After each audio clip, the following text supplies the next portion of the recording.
नमस्कार, आप देख रहे हैं राष्ट्रीय प्रस्तावना। मैं हूं आपके साथ मनु तिवारी। आइए रुक करते इस खास खबर की ओर। विभिन्न विभागों की समीक्षा बैठक। बच्चों में खेलकूद गतिविधियों को बढ़ावा दिया जाए। मंत्री हरदोई विवेकानंद सभागार में राज्य मंत्री आबकारी एवं मद्य निषेध भाग नितिन अग्रवाल ने विभिन्न विभागों की समीक्षा बैठक की। सभागार परिसर में पहुंचने पर राज्य मंत्री को गार्ड ऑफ ऑनर दिया गया। सभागार में समीक्षा प्रारंभ होने के पूर्व जिलाधिकारी मंगला प्रसाद सिंह ने मंत्री का पुष्पगुच्छ देकर स्वागत किया। इसके उपरांत सिंचाई विभाग द्वारा पीपीटी के माध्यम से संभावित बाढ़ से निपटने की रणनीति के बारे में जानकारी दी गई। मंत्री ने कहा कि बाढ़ से निपटने की सभी तैयारियां समय से पूर्ण कर ली जाएं। उन्होंने सिंचाई विभाग द्वारा किए जा रहे 7 बाढ़ निरोधक कार्यों की जानकारी ली। शासन को प्रेषित सभी 9 प्रस्तावों की जानकारी भी उन्होंने अधिशासी अभियंता सिंचाई से प्राप्त की।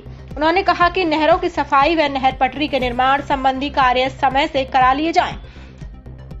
जनप्रतिनिधियों से भी बाढ़ निरोधक तैयारियों के संबंध में विचार विमर्श किया जाए। ट्रेसिंग का कार्य जल्द पूर्ण कराया जाए। प्रधानमंत्री आवास योजना की समीक्षा के दौरान उन्होंने कहा कि प्रधानमंत्री आवास योजना के सर्वे के अंतर्गत पात्रों के चयन का कार्य किया जाए। मुख्यमंत्री आवास योजना के निर्माणाधीन आवासों का कार्य जल्द पूरा किया जाए। जीरो पावर्टी के अंतर्गत चिन्हित परिवारों के सत्यापन का कार्य जल्द पूरा किया जाए। पंचायती राज विभाग की समीक्षा में उन्होंने कहा कि निर्माणाधीन सामुदायिक शौचालयों का कार्य तेजी से कराया जाए।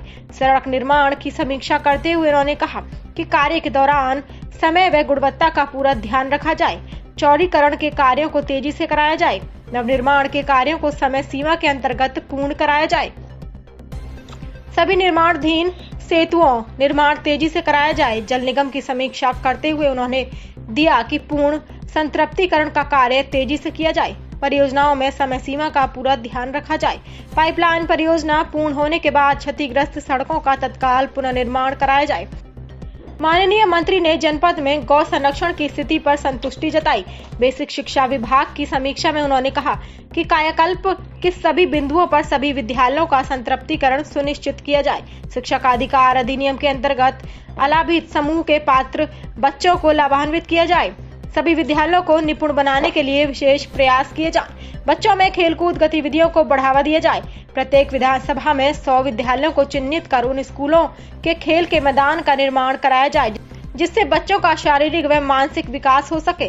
माध्यमिक शिक्षा विभाग की समीक्षा में उन्होंने कहा प्रोजेक्ट अलंकार के अंतर्गत कराए जा रहे हैं कार्यों को तेजी से पूरा कराया जाए।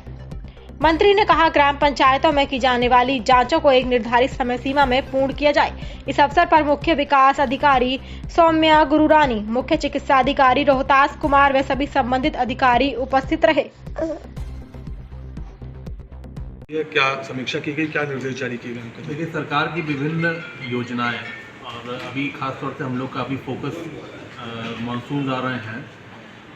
जो जनपद सेंसिटिव जनपद हैं जहाँ पे बाढ़ का खतरा हर साल बना रहता है, बाढ़ आती है, उसकी भी बाढ़ की क्या तैयारी हो रही है, कौन कौन सी परियोजनाएं हैं, साथ ही साथ अन्य जो विभाग हैं उनकी जो परियोजनाएं चल रही हैं उसकी समीक्षा बैठक आज किया। तभी अधिकारीगणों के साथ बैठे थे, क्योंकि सरकार की मंशा है, माननीय मुख्यमंत्री जी का निर्देश है कि सरकार की योजनाएं धरातल पर पहुँचे और सही तेज़ी से उस पर काम हो। इसी उपलक्ष्य में आज हम लोग बैठे थे, योजनाओं की समीक्षा करी है, जहाँ जहाँ पे जो गैप्स थे उन गैप्स पे बात हुई है और सभी से कहा गया है कि जो शासन की मंशा है, मंशा के अनुरूप सभी योजनाओं का लाभ पात्रों तक पहुँचाया जाए। प्रदेश की सरकार माननीय मुख्यमंत्री जी के नेतृत्व में प्रदेश के गरीबों के हित के लिए जो काम कर रही है उसका लाभ हमको मिले। ये ऑपरेशन सिंदूर को लेकर क्या रिएक्शन है आपका? तमाम लोगों के बयान आ रहे हैं, आप क्या कहना चाहेंगे? देखिए, हम लोगों के लिए बड़ा गर्व की बात है, हमारी सेना ने जो काम किया है और एक जवाब दिया है। अब ये भारत वो भारत नहीं है जो दूसरों से मदद मांगता है, ये भारत जवाब देता है। और जिस तरीके से आतंकियों ने और उनको संरक्षण देने वाले देशों ने, खासतौर से पाकिस्तान जैसा देश, इन्होंने कायरता भरा एक काम किया था पहलगाम में, उसका जवाब हमारी सेना ने दिया है। हम सबको अपनी सेना पर गर्व है और ये पूरे विश्व को एक संदेश दिया है कि अगर भारत पे आक्रमण होगा तो भारत चुप नहीं बैठेगा, हम उसका जवाब देना चाहते हैं। राफेल का मजाक उड़ाने पर कांग्रेस के अध्यक्ष जो हैं अजय राय जी, उन पर मुकदमा दर्ज हो गया है, क्या रिएक्शन? इस खबर में बस इतना ही। बने रहिए हमारे साथ और देखते रहिए राष्ट्रीय प्रस्तावना।